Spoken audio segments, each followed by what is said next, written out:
আসসালামু আলাইকুম ভিউয়ার্স, এই তো চলে এসেছি আজকের ব্লগ নিয়ে। তা আমি প্রথমে রান্না করলাম পটল কষা। এভাবে পটলকে ছিলে কষে রান্না করলাম, খেতে কিন্তু খুব ভালো লাগে।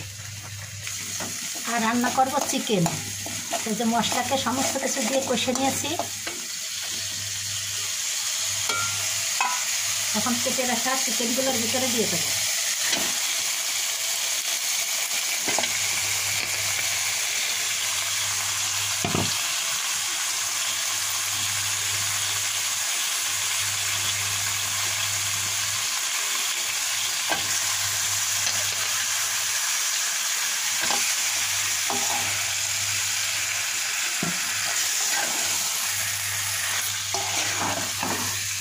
দিয়ে এগুলোকে কষিয়ে নেব।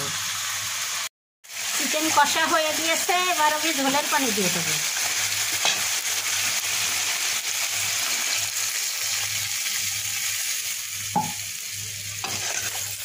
পানিটা ফুটে উঠলে গরম মশলা দিয়ে আমি নামিয়ে নেব।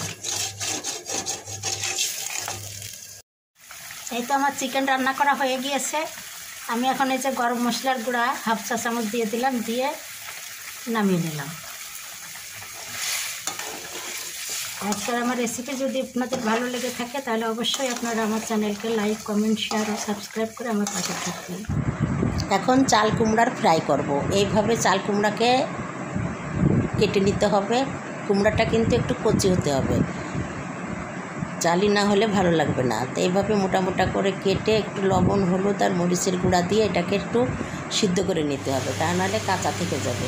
তো এইভাবে এই যে পানিটাকে শুকিয়ে নিয়েছি। এখন ফ্রাই প্যানে তেল গরম করতে দিয়ে দিয়েছি। এবার প্রত্যেকটাকে এইভাবে দিয়ে দিয়ে ভালো করে ফ্রাই করে নিতে হবে।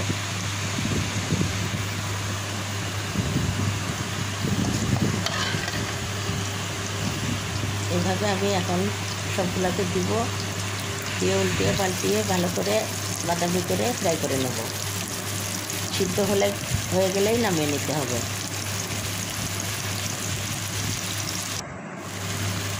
এই যে ফ্রাই হয়ে গেছে, বাদামি রং হয়ে গেছে। এখন পেঁয়াজ কুচি দিয়ে দিলাম, মরিচ কুচি দিয়ে দিলাম, দিয়ে এখন পেঁয়াজটাও এর সঙ্গে ফ্রাই করে মিশিয়ে দিতে হবে।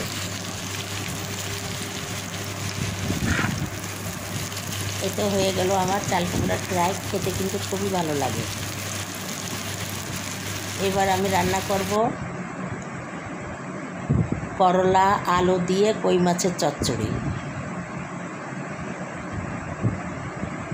এটাকে একবারে কেটে ধুয়ে সব কিছু দিয়ে মাখিয়ে চড়িয়ে দিয়েছি।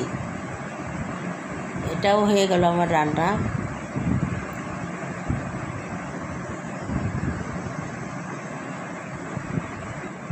এখন রান্না করবো এই যে কবুতরের মাংসটাকে যে কেটে ধুয়ে নিয়েছি, আর এদিকে কড়াইতে মশলা কষতে দিয়েছি। মশলাটা কষা হয়ে গেছে, এখন মাংসগুলো দিয়ে মশলাকে ভালোভাবে কষিয়ে নেব।